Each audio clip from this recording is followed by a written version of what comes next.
Philippot. Bonjour. Est-ce que vous irez manifester aujourd'hui ? Non, je n'irai pas manifester. C'est pas un bon mode d'expression ? C'est pas, surtout pas, je pense, tout à fait ma place. Moi, je suis Pourquoi ? contre cette loi.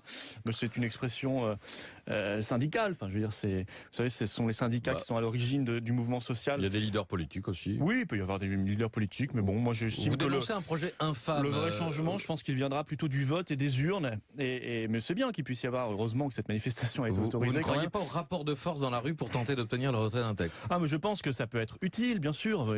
Ça peut aussi être inutile, ça dépend du On a vu des cas contexte du FN pour le mariage, contre le mariage gay, par exemple. Non, mais la manifestation, de toute façon, fait partie de la démocratie sociale, même si le gouvernement avait eu le sentiment de l'oublier ces derniers jours. Mais la manifestation est un droit, comme la grève est un droit. Et donc, il est tout à fait légitime que puisse s'exprimer une opposition à un texte. Mais ensuite, il y a le temps du vote. J'espère surtout qu'on aura la possibilité d'avoir une motion de censure au courant juillet à l'Assemblée, et que cette fois-ci, elle pourra passer, ce qui fera gagner à peu près un an à tout le monde et un an au pays. Il y en a une première qui n'est pas passée. Les syndicats CGT en tête, est-ce qu'ils jouent, à votre avis, un rôle positif ou néfaste dans le mouvement actuel ? Mais ils ont parfaitement le droit, les syndicats CGT, FO, etc., de contester une loi et d'organiser un mouvement social. Enfin, le fait même qu'on se pose maintenant la question montre quand même qu'on a dégringolé dans l'état d'esprit démocratique et républicain de notre pays. Mais je ne vous pose pas la question sur le droit, je vous pose la question sur est-ce qu'il joue un rôle positif ou néfaste dans le combat que vous faites vôtre, puisque vous n'avez pas de mots assez durs pour qualifier cette loi. Il est assez logique que je vous demande si vous allez joindre le geste à la parole en allant défiler. Comme vous le savez, les partis politiques et les syndicats, c'est pas du tout la même chose. Donc on n'a pas du tout le même rôle. Eux, ils jouent leur rôle selon leur méthode et leur manière, et je ne m'ingère pas dans leur façon de faire. Et Dieu sait que j'ai des désaccords avec la CGT, dont j'estime qu'elle porte une partie de la responsabilité. J'oublie pas qu'elle a fait voter François Hollande. Elle aurait pu s'abstenir d'appel au vote, puisqu'entre Sarkozy et Hollande, en tout cas nous, c'était notre analyse, il n'y avait pas de différence, et je crois qu'on a eu raison. Et puis, elle n'a jamais contesté l'Union européenne. Or, à la base de la loi El Khomri, la loi travail, il y a évidemment une recommandation forte, une exigence forte même de l'Union européenne. Et ça, je trouve que quand on ne va pas au bout de l'analyse, on manque quelque chose et on ne dit pas toute la vérité aux travailleurs français. J'ai vu l'un de vos dirigeants récemment, Gilles Penel, se réjouir par un tweet de la façon dont un petit patron avait cloué le bec à Philippe Martinez il y a quelques jours. Oui, il a le droit de le penser. J'ai pas vu cet échange en particulier, mais il y a des bons arguments. Gilles Penel, c'est le chef du Front National en Bretagne. Il y a des bons arguments ici ou là. Je suis ni l'avocat ni l'accusateur de Monsieur Martinez. Il fait son boulot comme il le veut et on ne sera pas d'accord sur beaucoup de points. Est-ce que vous l'ai dit sur l'analyse de l'Union européenne, sur l'analyse de l'immigration aussi. Je considère que la CGT et les autres syndicats n'ont jamais analysé la raison pour laquelle le grand patronat soutenait l'immigration. Peut-être parce qu'elle fait baisser les salaires, qu'elle fait pression à la baisse sur les salaires et le modèle social français. Et cela, il serait bien, tout comme la dénonciation de l'Union européenne, que les syndicats puissent s'en saisir, parce que sinon, encore une fois, on ne va pas jusqu'au bout. Est-ce que vous pensez que la grève est un système archaïque ? Personnellement, je ne le pense pas, mais on a le droit de le penser. C'est la formule employée la semaine dernière par Lou Alliot. Oui, mais vous voudriez qu'il y ait une... Je sais pas, vous voudriez que... Je vous interroge sur le mode d'action face à une loi vision assez effrayante d'un parti politique où tout le monde devrait penser à la même chose à chaque instant et dire la même chose à chaque instant. Non, on a le droit de penser ce qu'on veut. Non, c'est vous qui simplement la position politique. Soulignez les divergences dans votre propre parti. C'est parce que vous m'interrogez comme si c'était incroyable. Mais sauf que je cherche à savoir. Moi personnellement, si vous croyez dans les manifestations, si vous croyez dans la grève, si vous croyez dans les syndicats, est-ce que vous croyez à la lutte des classes ? Je dis, Monsieur Cohen, est-ce que vous croyez à la lutte des classes ? Arrêtez avec vos questions un peu bêtes. La manifestation, la grève... C'est bête de oui, c'est un peu bête. Est-ce que votre lecture de la société... si on va pas au fond des choses, on manque... Est-ce que je crois à la lutte des classes ? Non, je suis pas marxiste. Voilà, je vous ai répondu. Maintenant, est-ce qu'il y a des intérêts divergents parfois entre les ouvriers et le grand patronat ? Oui. Mais est-ce que je mets le patron dans la même classe ? Non. Parce que je considère que les petits patrons et les grands patrons, c'est pas la même chose. Voilà, je vous ai répondu. Et c'est très intéressant. Mais à partir de là, on va pas parler de grand-chose. Parce que ce qui compte pour les Français, c'est la loi El Khomri. C'est la loi travail. On peut faire toutes les digressions qu'on veut pour essayer de pas en parler. Je sais pas pourquoi. Peut-être pour ménager le gouvernement. Mais moi, je vais en parler de cette loi travail. 5 minutes. Non, on parle des babales lancées par le gouvernement. Est-ce qu'il faut une manifestation statique ou pas statique ? Je vous ai parlé de ça. Est-ce qu'on vous ai parlé de ça ? Non, mais la CGT, quel rôle, pas quel rôle, on s'en moque un peu. La CGT, elle existe, elle fait ce qu'elle veut. Elle a fait beaucoup d'erreurs dans son histoire. Elle a fait des choses bien. C'est pas le problème. Le problème, c'est cette loi. Cette loi travail, c'est une loi voulue par l'Union européenne. C'est une loi quand même qui va...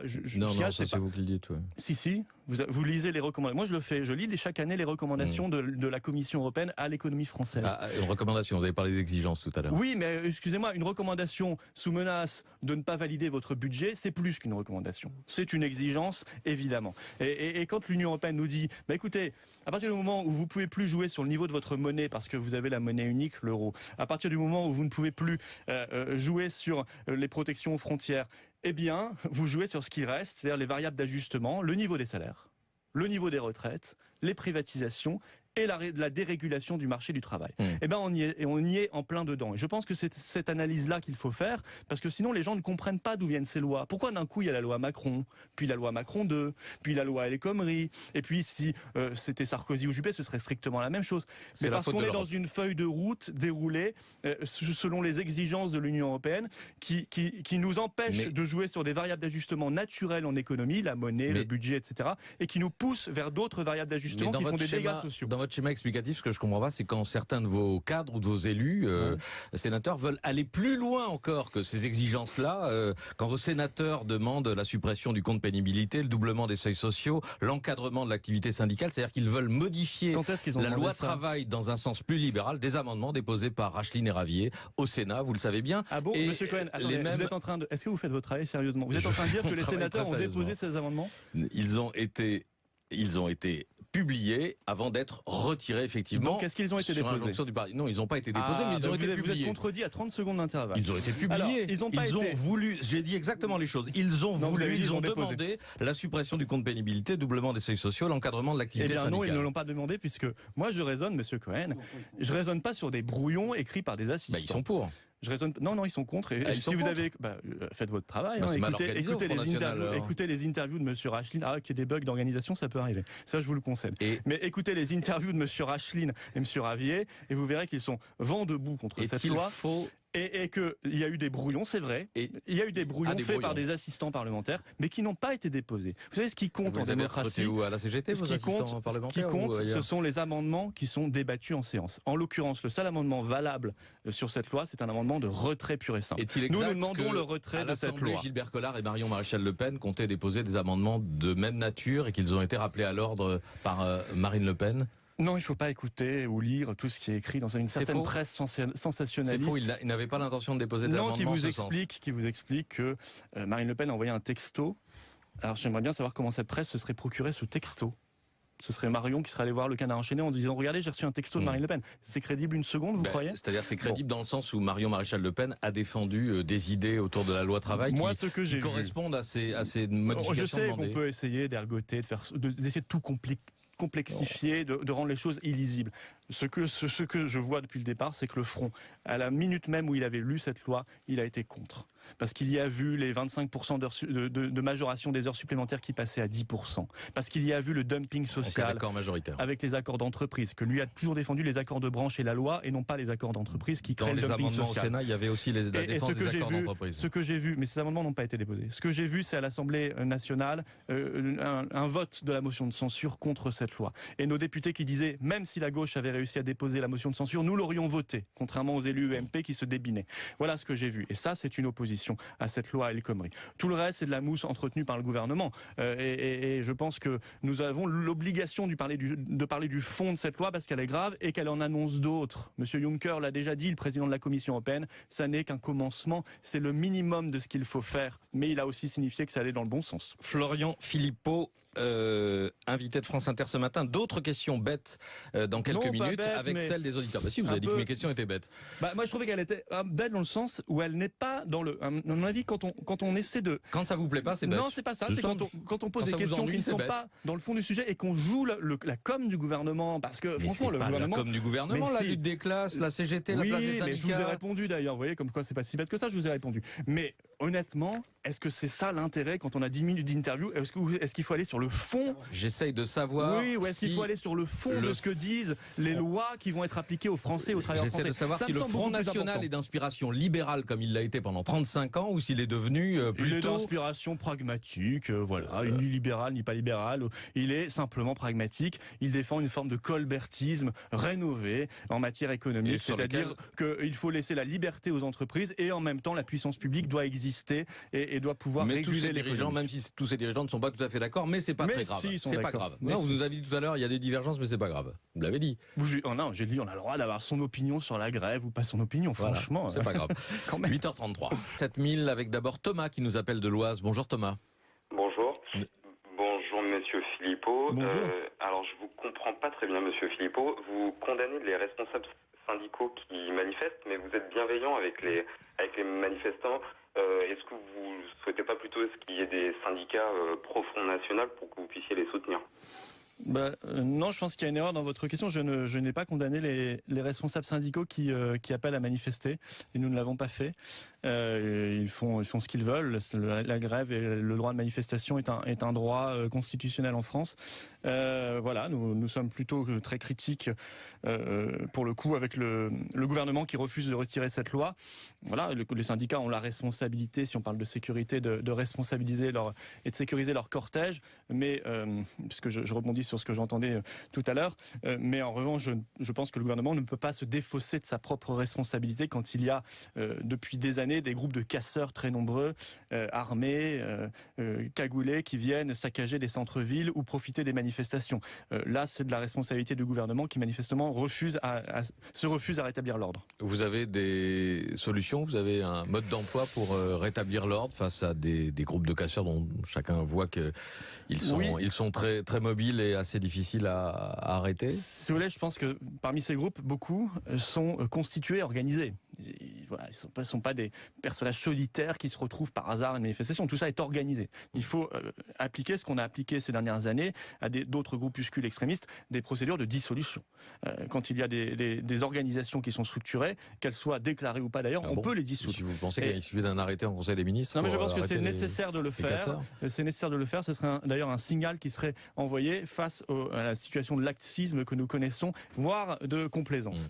Ensuite, de laxisme, il y a eu plus. Oui. Enfin, je rappelle qu'il y a eu plusieurs centaines de policiers blessés quand même au cours des. Oui, mais est-ce que ça signifie ça qu'on n'est pas dans la situation de laxisme? Je vais vous dire, attendez. Quelle organisation précisément souhaitez-vous dissoudre? Mais toutes ces organisations de casseurs. Donnez-moi un nom, une adresse. Non, forcément. Attendez, vous pensez que c'est aussi simple qu'ils vont s'afficher, mais vous allez voir les pages Facebook. Il n'y a pas de nom et d'adresse. Tout ça est organisé sur Internet, sur les réseaux sociaux. Il y a un travail de renseignement à faire. Alors c'est vrai que le renseignement français a été fortement accablé par les politiques d'austérité et notamment par la grande désorganisation qu'avait réalisé Nicolas Sarkozy en supprimant les RG. On a perdu du contact et de l'information de terrain, mais il faut absolument remettre ça en place. Ensuite, on apprend par le préfet de police, c'était dans son dernier communiqué après la grande manif avec les débordements importants, notamment à Necker, à l'hôpital Necker de Paris, que, je le cite, une part significative venait de l'étranger. Bon, bah écoutez, quand on sait que, et c'est systématique, une part significative vient de l'étranger, les Allemands, Pays-Bas, Allemagne, etc., il faut pouvoir les identifier et les bloquer aux frontières. Mais pour cela, il faut avoir des frontières nationales. Et c'est vrai que le système Schengen nous a démunis, nous a retiré nos frontières nationales. Voilà un autre avantage à avoir des frontières nationales. Et puis je crois qu'il faut réinsuffler.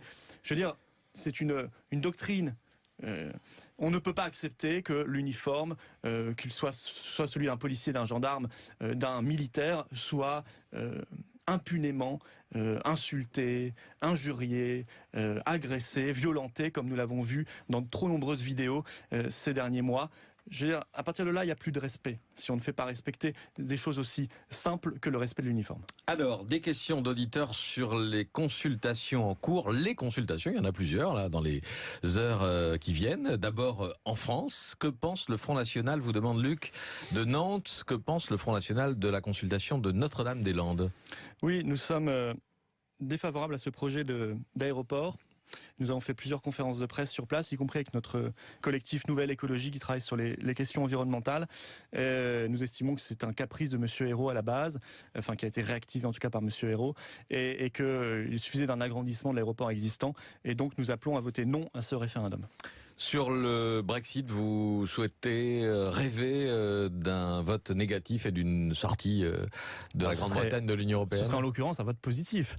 Oui, ce serait un grand oui à la liberté. Un vote pour le Leave, puisque c'est la question posée. Pour le Leave. C'est la question posée aux Anglais. Leave oui, bien sûr, si vous voulez, bien sûr, puisque nous souhaitons le même référendum en France sur notre appartenance à l'Union européenne, pour pouvoir nous dégager et retrouver notre liberté, notre indépendance par rapport à cette structure qui est en échec total. Aujourd'hui, il y a un sondage qui est paru il y a quelques jours, il y a à peu près un quart des Français qui voteraient pour une sortie de l'Union européenne. Oui, beaucoup de Français d'ailleurs qui ne sont pas encore déclarés, je crois que c'était 25 et 50 et 25. Écoutez, parce qu'il faut qu'il y ait un débat. Il faut qu'il y ait un débat en France. C'est la même chose pour la sortie de l'euro. En tout cas, il y a une majorité de Français qui souhaitent un référendum déjà. Et ça, c'est une très bonne nouvelle et je crois que c'est inéluctable. Il faudra que nous allions vers la consultation directe du peuple parce que l'Union européenne est de plus en plus antidémocratique. Il suffit d'entendre d'ailleurs les dernières déclarations des autorités européennes qui s'ingèrent dans le référendum britannique. C'est hallucinant. Une espèce d'intimidation, de chantage, de menace. Il n'y a plus aucun argument positif, si vous voulez, dans ce camp. Plus rien. Les seuls arguments positifs que j'ai entendus, c'est du côté du Livre, pour le coup, où on parlait de faire des économies par rapport à la contribution directe à l'UE, où on parlait de protection, où on parlait de prospérité, on parlait de pouvoir se dégager des négociations TAFTA, puisque c'est vrai que le mandat a été donné à la Commission européenne sur le traité transatlantique. C'est un traité très néfaste. Et on parlait de liberté, de démocratie. Je veux dire, qui décide aujourd'hui ? Est-ce que c'est le peuple souverain ou est-ce qu'il vote pour rien ? Est-ce qu'il vote pour rien ? Parce que de toute façon, d'autres à Bruxelles ou à Francfort dans la Banque centrale décideront pour lui. C'est un vrai grand sujet qui, à mon avis, va nous mobiliser pour l'élection présidentielle. De toute façon, quel que soit le résultat de ce référendum, cela signifiera qu'à peu près un Britannique sur deux est en désaccord, souhaite quitter l'Union européenne. C'est un fait majeur, un fait politique majeur qui s'ajoute aux victoires à Rome, à Turin, de candidates eurosceptiques en Italie, qui s'ajoute à l'élection présidentielle autrichienne qui, je l'espère d'ailleurs, va se refaire, etc. Franchement, il se passe des choses extrêmement intéressantes. C'est un printemps des peuples. Et ce printemps des peuples nous conduira à une Europe fondée sur la coopération entre les nations libres. Non pas l'isolement du tout, mais la coopération internationale, c'est celle qui fonctionne, c'est un peu le modèle du général de Gaulle, celle qui a produit les grands résultats de l'Europe, Airbus, Ariane, adapté maintenant au XXIe siècle, et puis ça nous permettra de redécouvrir, nous, France, qu'on est aussi une puissance mondiale, qu'on est une puissance maritime, qu'on doit coopérer avec le monde entier. Vous vous sentez dans une communauté de pensée avec les différents mouvements que vous venez d'énumérer, en Italie, le mouvement 5 étoiles, en Autriche, le FPÖ, en Allemagne, l'ALD, vous êtes l'AFD, pardon, vous êtes dans, si vous voulez, dans cette communauté-là. On aura des points d'accord. On aura certains points d'accord sur l'Union européenne, bien sûr, l'euroscepticisme et le fait on croit en notre nation, voilà. Mais on aura des points de désaccord parce que chacun a ses contextes nationaux et ses histoires. Mais je crois que ça traduit un mouvement. Et en France, c'est le Front National, Rassemblement Bleu Marine qui incarne ce mouvement.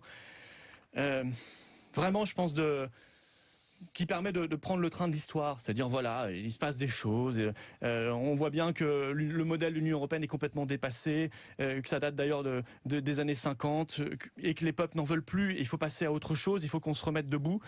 Voilà, la continuité, ce seront les Juppé, les Valls, je sais pas qui d'ailleurs, Sarkozy, Hollande, on verra bien. Et puis il y a la possibilité d'aller plus haut, plus loin dans la démocratie, les principes démocratiques, et de retrouver la souveraineté nationale et populaire. Je pense que c'est extrêmement important. Question ou commentaire sur les réseaux sociaux, Hélène Roussel ? Une question de Stan. Mis à part c'est la faute à l'Europe et c'est à cause de l'immigration, c'est quoi le programme ?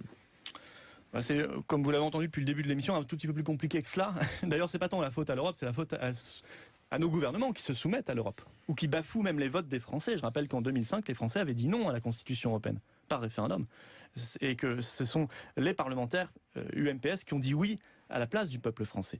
Moi je souhaite qu'on remplace cette Europe-là par une coopération des nations. Je souhaite par ailleurs, vous parlez d'immigration, oui, qu'on puisse arrêter avec une politique de submersion migratoire, qui n'est plus tenable. Je veux dire, l'asile sous Sarkozy a augmenté de 75%. L'an dernier, il a encore augmenté de 20%. Submersion. Oui, submersion. Aller à Calais. 100 000 entrées par an, c'est une submersion. Non, déjà, c'est 200 000.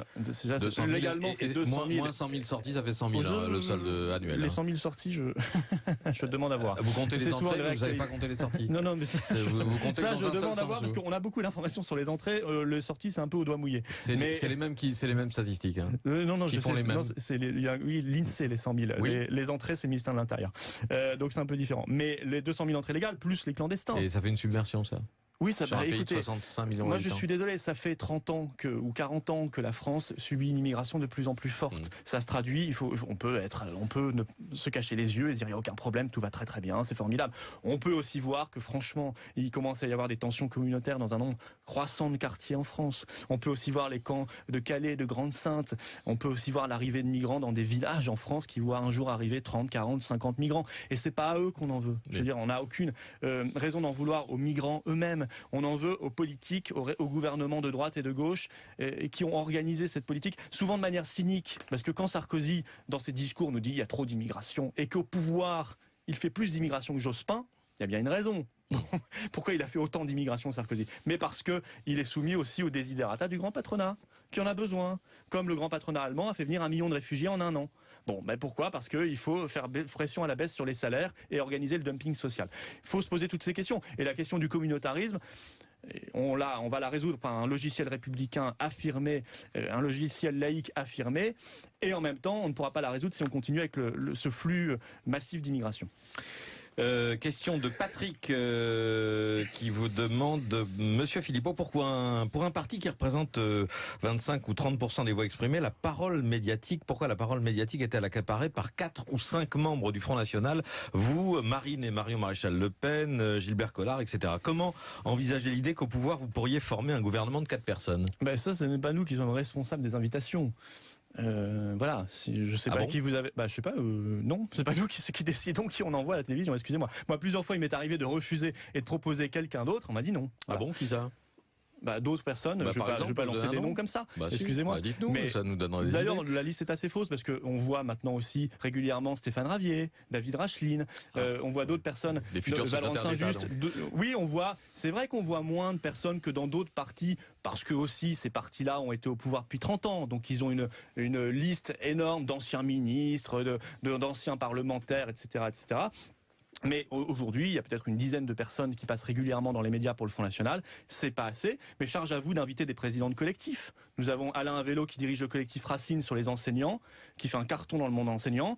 Vous avez parfaitement le droit de l'inviter. Je vois Philippe Murer qui dirige le collectif sur l'écologie. On parlait de Notre-Dame-des-Landes. Vous avez parfaitement le droit de l'inviter. Monsieur Salah, Michael Salah, qui a créé un collectif sur l'économie, les TPE, les PME. Voilà, on a des noms. Il est extrêmement dynamique, très bon. Vous avez parfaitement le droit d'inviter. Vous voyez, je suis pas responsable des invitations de France Inter et autres. Très court. Oui, vous parliez de logiciel républicain que vous allez réimposer. Marion Maréchal Le Pen a dit qu'elle en avait marre de ce mot république et laïque, que sa génération en avait assez. Quelle sera la vraie position du Front National ? Non, mais la République, utilisée comme un simple slogan, ça n'a pas de sens. Je veux dire, si derrière République on met l'UMPS, effectivement, ça n'a pas de sens. Ce qu'il faut mettre derrière la République, c'est ce qu'est réellement la République. C'est quand même précis. C'est la souveraineté populaire, d'abord, qui a été oubliée. C'était la laïcité. C'est la laïcité. C'est la méritocratie républicaine. C'est l'égalité devant la loi, la liberté réelle, et non pas. On se demande est-ce qu'on a le droit de manifester en France ou pas. Je veux dire, là, on n'est plus dans la liberté. Je veux dire, oui, on a le droit de manifester en France, il faut pouvoir le réaffirmer. Est-ce que la loi renseignement est conforme? Franchement non. Moi je suis désolé, une loi qui va vous permettre de capter les textos, les conversations mail de chacun, on a voté contre, je crois qu'on a bien fait parce qu'elle n'est pas conforme à la liberté. On n'a plus le temps. Merci. Voilà. Merci Florian Philippot d'être venu ce matin au micro de France Inter, il est 9h-5. C'est vrai que le mandat a été donné à la Commission européenne sur le traité transatlantique. C'est un traité très néfaste. Et on parlait de liberté, de démocratie. Je veux dire, qui décide aujourd'hui? Est-ce que c'est le peuple souverain ou est-ce qu'il vote pour rien? Est-ce qu'il vote pour rien? Parce que de toute façon, d'autres à Bruxelles ou à Francfort dans la Banque centrale décideront pour lui. C'est un vrai grand sujet qui, à mon avis, va nous mobiliser pour l'élection présidentielle. De toute façon, quel que soit le résultat de ce référendum, cela signifiera qu'à peu près un Britannique sur 2 est en désaccord, souhaite quitter l'Union européenne. C'est un fait majeur, un fait politique majeur qui s'ajoute aux victoires à Rome, à Turin, de candidates eurosceptiques en Italie, qui s'ajoute à l'élection présidentielle autrichienne qui, je l'espère d'ailleurs, va se refaire, etc. Franchement, il se passe des choses extrêmement intéressantes. C'est un printemps des peuples. Et ce printemps des peuples nous conduira à une Europe fondée sur la coopération entre les nations libres.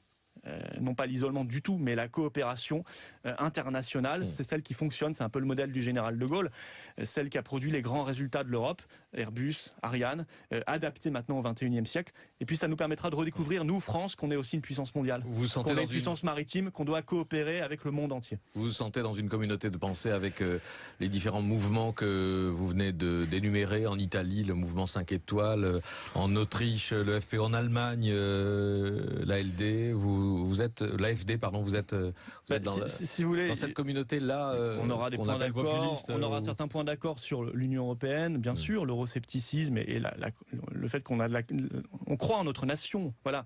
Mais on aura des points de désaccord parce que chacun a ses contextes nationaux et ses histoires. Mais je crois que ça traduit un mouvement. Et en France, c'est le Front National, Rassemblement Bleu Marine qui incarne ce mouvement.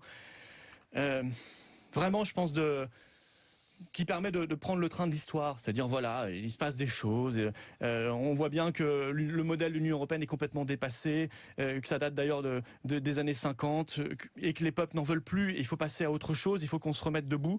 Voilà, bon, la continuité, ce seront les Juppé, les Valls, je sais pas qui d'ailleurs, Sarkozy, Hollande, on verra bien. Et puis il y a la possibilité d'aller plus haut, plus loin dans la démocratie, les principes démocratiques, et de retrouver la souveraineté nationale et populaire. Je pense que c'est extrêmement important. Question ou commentaire sur les réseaux sociaux, Hélène Roussel? Une question de Stan. Mis à part c'est la faute à l'Europe et c'est à cause de l'immigration, c'est quoi le programme? C'est, comme vous l'avez entendu depuis le début de l'émission, un tout petit peu plus compliqué que cela. D'ailleurs, c'est pas tant la faute à l'Europe, c'est la faute à nos gouvernements qui se soumettent à l'Europe, ou qui bafouent même les votes des Français. Je rappelle qu'en 2005, les Français avaient dit non à la Constitution européenne, par référendum, et que ce sont les parlementaires UMPS qui ont dit oui à la place du peuple français. Donc, moi, je souhaite qu'on remplace cette Europe-là par une coopération des nations.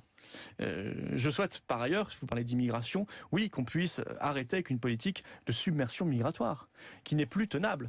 Je veux dire, l'asile sous Sarkozy a augmenté de 75%. L'an dernier, il a encore augmenté de 20%. Submersion. Oui, submersion. Aller à Calais. 100 000 entrées par an, c'est une submersion. Non, déjà, c'est 200 000. Légalement, c'est 200 000. Moins 100 000 sorties, ça fait 100 000, le solde annuel. Les 100 000 sorties, je demande à voir. Vous comptez les entrées, vous n'avez pas compté les sorties? Non, mais vous comptez ça, je demande à voir, parce qu'on a beaucoup d'informations sur les entrées. Les sorties, c'est un peu au doigt mouillé. C'est les mêmes statistiques. Non, qui font les mêmes. Oui, l'INSEE, les 100 000. Oui. Les entrées, c'est le ministère de l'Intérieur. Donc, c'est un peu différent. Mais les 200 000 entrées légales, plus les clandestins. Et ça fait une submersion, ça? Oui, ça va. Écoutez, 65 millions moi je suis désolé, ça fait 30 ans ou 40 ans que la France subit une immigration de plus en plus forte. Ça se traduit, on peut se cacher les yeux et dire il n'y a aucun problème, tout va très très bien, c'est formidable. On peut aussi voir que franchement, il commence à y avoir des tensions communautaires dans un nombre croissant de quartiers en France. On peut aussi voir les camps de Calais, de extrémistes, des procédures de dissolution.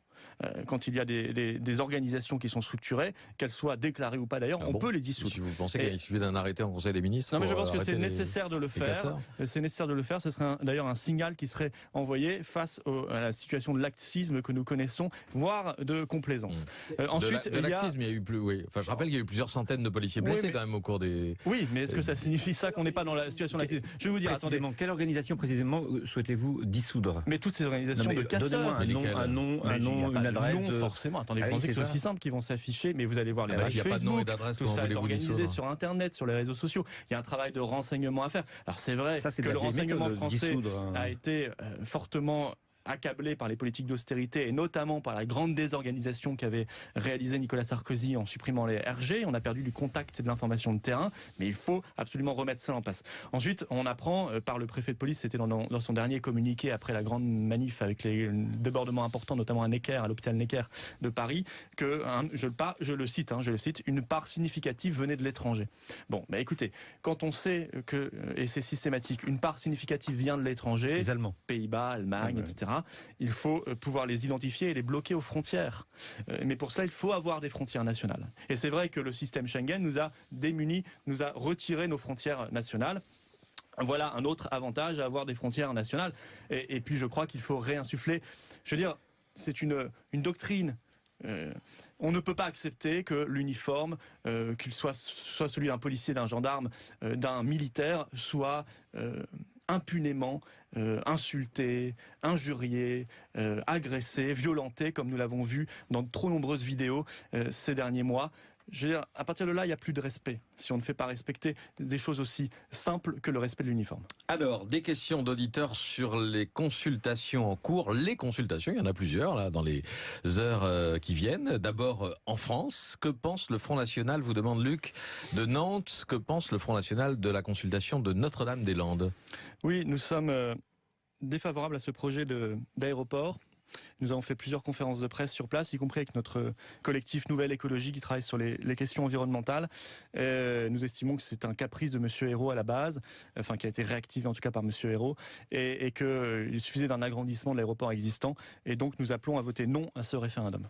Sur le Brexit, vous souhaitez rêver d'un vote négatif et d'une sortie de la Grande-Bretagne de l'Union européenne? Ce serait en l'occurrence un vote positif. Oui, ce serait un grand oui à la liberté. Un vote pour le leave, puisque c'est la question posée. Pour le leave. C'est la question posée aux Anglais. Leave oui, bien sûr, si vous voulez, bien sûr, puisque nous souhaitons le même référendum en France sur notre appartenance à l'Union européenne, pour pouvoir nous dégager et retrouver notre liberté, notre indépendance par rapport à cette structure qui est en échec total. Aujourd'hui, il y a un sondage qui est paru il y a quelques jours, il y a à peu près un quart des Français qui voteraient pour une sortie de l'Union européenne. Oui, beaucoup de Français d'ailleurs qui ne sont pas encore déclarés, je crois que c'était 25 et 50 et 25. Bon, écoutez, parce qu'il faut qu'il y ait un débat. Il faut qu'il y ait un débat en France. C'est la même chose pour la sortie de l'euro. En tout cas, il y a une majorité de Français qui souhaitent un référendum déjà. Et ça, c'est une très bonne nouvelle et je crois que c'est inéluctable. Il faudra que nous allions vers la consultation directe du peuple parce que l'Union européenne est de plus en plus antidémocratique. Il suffit d'entendre d'ailleurs les dernières déclarations des autorités européennes qui s'ingèrent dans le référendum britannique. C'est hallucinant, une espèce d'intimidation, de chantage, de menace. Il n'y a plus aucun argument positif, si vous voulez, dans ce camp. Plus rien. Les seuls arguments positifs que j'ai entendus, c'est du côté du Leave, pour le coup, où on parlait de faire des économies par rapport à la contribution directe à l'UE, où on parlait de protection, où on parlait de prospérité, on parlait de pouvoir se dégager des négociations TAFTA, puisque c'est... Philippot, bonjour. Est-ce que vous irez manifester aujourd'hui ? Non, je n'irai pas manifester. C'est pas un bon mode d'expression ? C'est pas, surtout pas, je pense, tout à fait ma place. Moi, je suis contre cette loi. C'est une expression syndicale. Enfin, je veux dire, vous savez, ce sont les syndicats qui sont à l'origine du mouvement social. Il y a des leaders politiques aussi. Oui, il peut y avoir des leaders politiques, mais bon, moi, j'estime vous dénoncez un projet infâme. Le vrai changement, je pense qu'il viendra plutôt du vote et des urnes. Mais c'est bien qu'il puisse y avoir, heureusement, que cette manifestation ait été autorisée. Vous ne croyez pas au rapport de force dans la rue pour tenter d'obtenir le retrait d'un texte ? Mais je pense que ça peut être utile, bien sûr. Ça peut aussi être inutile, ça dépend du On a vu les cas contexte du FN pour le mariage, contre le mariage gay, par exemple. Non, mais la manifestation, de toute façon, fait partie de la démocratie sociale, même si le gouvernement avait eu le sentiment de l'oublier ces derniers jours. Mais la manifestation est un droit, comme la grève est un droit. Et donc, il est tout à fait légitime que puisse s'exprimer une opposition à un texte. Mais ensuite, il y a le temps du vote. J'espère surtout qu'on aura la possibilité d'avoir une motion de censure au courant juillet à l'Assemblée, et que cette fois-ci, elle pourra passer, ce qui fera gagner à peu près un an à tout le monde et un an au pays. Il y en a une première qui n'est pas passée. Les syndicats CGT en tête, est-ce qu'ils jouent, à votre avis, un rôle positif ou néfaste dans le mouvement actuel ? Mais ils ont parfaitement le droit, les syndicats, CGT, FO, etc., de contester une loi et d'organiser un mouvement social. Enfin, le fait même qu'on se pose maintenant la question montre quand même qu'on a dégringolé dans l'état d'esprit démocratique et républicain de notre pays. Mais je ne vous pose pas la question sur le droit, je vous pose la question sur est-ce qu'ils jouent un rôle positif ou néfaste dans le combat que vous faites vôtre, puisque vous n'avez pas de mots assez durs pour qualifier cette loi. Il est assez logique que je vous demande si vous allez joindre le geste à la parole en allant défiler. Comme vous le savez, ou en soutenant... comme vous le savez, les partis politiques et les syndicats, c'est pas du tout la même chose. Donc on n'a pas du tout le même rôle. Eux, ils jouent leur rôle selon leur méthode et leur manière, et je ne m'ingère pas dans leur façon de faire. Et Dieu sait que j'ai des désaccords avec la CGT, dont j'estime qu'elle porte une partie de la responsabilité. J'oublie pas qu'elle a fait voter François Hollande. Elle aurait pu s'abstenir d'appel au vote, puisqu'entre Sarkozy et Hollande, en tout cas nous, c'était notre analyse, il n'y avait pas de différence, et je crois qu'on a eu raison. Et puis, elle n'a jamais contesté l'Union européenne. Or, à la base de la loi El Khomri, la loi travail, il y a évidemment une recommandation forte, une exigence forte même de l'Union européenne. Et ça, je trouve que quand on ne va pas au bout de l'analyse, on manque quelque chose et on ne dit pas toute la vérité aux travailleurs français. J'ai vu l'un de vos dirigeants récemment, Gilles Penel, se réjouir par un tweet de la façon dont un petit patron avait cloué le bec à Philippe Martinez il y a quelques jours. Oui, il a le droit de le penser. Je n'ai pas vu cet échange en particulier, mais il y a des bons arguments. Gilles Penel, c'est le chef du Front National en Bretagne. Il y a des bons arguments ici ou là. Je suis ni l'avocat ni l'accusateur de M. Martinez. Il fait son boulot comme il le veut et on ne sera pas d'accord sur beaucoup de points. Est-ce que vous l'ai dit sur l'analyse de l'Union européenne, sur l'analyse de l'immigration aussi. Je considère que la CGT et les autres syndicats n'ont jamais analysé la raison pour laquelle le grand patronat soutenait l'immigration. Peut-être parce qu'elle fait baisser les salaires, qu'elle fait pression à la baisse sur les salaires et le modèle social français. Et cela, il serait bien, tout comme la dénonciation de l'Union européenne, que les syndicats puissent s'en saisir parce que sinon, encore une fois, on ne va pas jusqu'au bout. Est-ce que vous pensez que la grève est un système archaïque ? Personnellement, je ne le pense pas, mais on a le droit de le penser. C'est la formule employée la semaine dernière par Lou Alliot. Oui, mais vous voudriez qu'il y ait vous voudriez que Je vous interroge sur le mode d'action face à une loi une vision qui provoque assez effrayante d'un parti politique où tout le monde devrait penser à la même chose à chaque instant et dire la même chose à chaque instant. Non, on a le droit de penser ce qu'on veut. Non, c'est vous qui simplement la position politique. Soulignez les divergences dans votre propre parti. C'est parce que vous m'interrogez comme si c'était incroyable. Mais sauf que je cherche à savoir. Moi personnellement, si vous croyez dans les manifestations, si vous croyez dans la grève, si vous croyez dans les syndicats, est-ce que vous croyez à la lutte des classes ? Je dis, Monsieur Cohen, est-ce que vous croyez la manifestation, arrêtez avec vos questions un peu bêtes. La manifestation, la grève, c'est bête de oui, c'est un peu bête. Est-ce que votre lecture de la société, si on va pas au fond des choses, on manque. Est-ce que je crois à la lutte des classes ? Non, je suis pas marxiste. Voilà, je vous ai répondu. Maintenant, est-ce qu'il y a des intérêts divergents parfois entre les ouvriers et le grand patronat ? Oui. Mais est-ce que je mets le patron dans la même classe ? Non, parce que je considère que les petits patrons et les grands patrons, c'est pas la même chose. Voilà, je vous ai répondu. Et c'est très intéressant. Mais à partir de là, on ne va pas parler de grand-chose. Parce que ce qui compte pour les Français, c'est la loi El Khomri. C'est la loi travail. On peut faire toutes les digressions qu'on veut pour essayer de ne pas en parler. Je ne sais pas pourquoi. Peut-être pour ménager le gouvernement. Mais moi, je vais en parler de cette loi travail. 5 minutes. Non, on parle des babales lancées par le gouvernement. Est-ce qu'il faut une manifestation statique ou pas statique ? Je vous ai parlé de ça. Je vous ai parlé de ça. Non, mais la CGT, quel rôle, pas quel rôle ? On s'en moque un peu. La CGT, elle existe, elle fait ce qu'elle veut. Elle a fait beaucoup d'erreurs dans son histoire. Elle a fait des choses bien. C'est pas le problème. Le problème, c'est cette loi. Cette loi travail, c'est une loi voulue par l'Union européenne. C'est une loi quand même qui va... c'est vous qui le dites. Ouais. Si. Vous lisez les recommandations. Moi, je le fais. Je lis chaque année les recommandations de la Commission européenne à l'économie française. Une recommandation. Vous avez parlé d'exigences tout à l'heure. Oui, mais excusez-moi, une recommandation sous menace de ne pas valider votre budget, c'est plus qu'une recommandation. C'est une exigence, évidemment. Et quand l'Union européenne nous dit, écoutez, à partir du moment où vous ne pouvez plus jouer sur le niveau de votre monnaie parce que vous avez la monnaie unique, l'euro, à partir du moment où vous ne pouvez plus jouer sur les protections aux frontières, eh bien, vous jouez sur ce qui reste, c'est-à-dire les variables d'ajustement, le niveau des salaires, le niveau des retraites, les privatisations et la dérégulation du marché du travail. Eh ben on y est en plein dedans. Et je pense que c'est cette analyse-là qu'il faut faire, parce que sinon les gens ne comprennent pas d'où viennent ces lois. Pourquoi d'un coup il y a la loi Macron, puis la loi Macron 2, puis la loi El Khomri, et puis si c'était Sarkozy ou Juppé, ce serait strictement la même chose. Mais parce qu'on est dans une feuille de route déroulée selon les exigences de l'Union européenne qui nous empêche de jouer sur des variables d'ajustement naturelles en économie, la monnaie, le budget, etc., et qui nous pousse vers d'autres variables d'ajustement qui font des dégâts sociaux. Dans votre schéma explicatif, ce que je comprends pas, c'est quand certains de vos cadres ou de vos élus, sénateurs, veulent aller plus loin encore que ces exigences-là, quand vos sénateurs demandent la suppression du compte pénibilité, le doublement des seuils sociaux, l'encadrement de l'activité syndicale, c'est-à-dire qu'ils veulent modifier la loi travail dans un sens plus libéral, des amendements déposés par Rachline et Ravier au Sénat, vous le savez bien. Ah bon, Monsieur Cohen, attendez, vous êtes en train de... Est-ce que vous faites votre travail sérieusement ? Vous êtes en train de dire que les sénateurs ont déposé ces amendements ? Ils ont été publiés avant d'être retirés, effectivement. Donc, est-ce qu'ils ont été déposés ? Non, ils n'ont pas été déposés, mais ils ont été publiés. Vous êtes contredit à 30 secondes d'intervalle. Ils ont été publiés. Alors, ils ont voulu, j'ai dit exactement les choses, ils ont demandé la suppression du compte pénibilité, doublement des seuils sociaux, l'encadrement de l'activité syndicale. Non, ils ne l'ont pas demandé, puisque moi je raisonne, Monsieur Cohen, je raisonne pas sur des brouillons écrits par des assistants. Ils sont pour. Je raisonne. Non, ils sont contre. Et si vous avez, faites votre travail. Écoutez les interviews de Monsieur Rachline. Qu'il y ait des bugs d'organisation, ça peut arriver. Ça, je vous le concède. Mais écoutez les interviews de Monsieur Rachline et Monsieur Ravier, et vous verrez qu'ils sont vent debout contre cette loi. Et qu'il y a eu des brouillons, c'est vrai. Il y a eu des brouillons faits par des assistants parlementaires, mais qui n'ont pas été déposés. Vous savez ce qui compte en démocratie ? Où, à la CGT, ce qui compte, ce sont les amendements qui sont débattus en séance. En l'occurrence, le seul amendement valable sur cette loi, c'est un amendement de retrait pur et simple. Nous demandons le retrait de cette loi. Gilbert Collard et Marion Maréchal Le Pen comptaient déposer des amendements de même nature et qu'ils ont été rappelés à l'ordre par Marine Le Pen.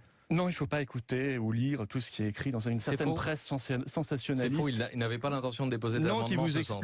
Qui vous explique que Marine Le Pen a envoyé un texto. Alors j'aimerais bien savoir comment cette presse se serait procuré ce texto.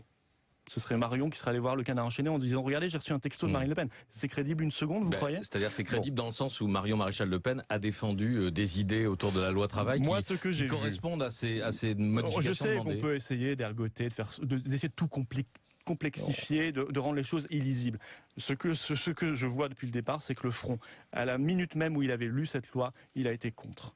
Parce qu'il y a vu les 25% de majoration des heures supplémentaires qui passaient à 10%. Parce qu'il y a vu le dumping social avec les accords d'entreprise, que lui a toujours défendu les accords de branche et la loi, et non pas les accords d'entreprise qui créent le dumping social. Dans les amendements au Sénat, il y avait aussi la défense des accords d'entreprise. Ce que j'ai vu, mais ces amendements n'ont pas été déposés. Ce que j'ai vu, c'est à l'Assemblée nationale un vote de la motion de censure contre cette loi. Et nos députés qui disaient, même si la gauche avait réussi à déposer la motion de censure, nous l'aurions voté, contrairement aux élus UMP qui se débinaient. Voilà ce que j'ai vu. Et ça, c'est une opposition à cette loi El Khomri. Tout le reste, c'est de la mousse entretenue par le gouvernement. Et je pense que nous avons l'obligation de parler du fond de cette loi parce qu'elle est grave et qu'elle en annonce d'autres. Monsieur Juncker l'a déjà dit, le président de la Commission européenne, ça n'est qu'un commencement, c'est le minimum de ce qu'il faut faire. Mais il a aussi signifié que ça allait dans le bon sens. Florian Philippot, invité de France Inter ce matin. D'autres questions bêtes dans quelques minutes bête, avec celle des auditeurs. Bah si, vous avez dit que mes questions étaient bêtes.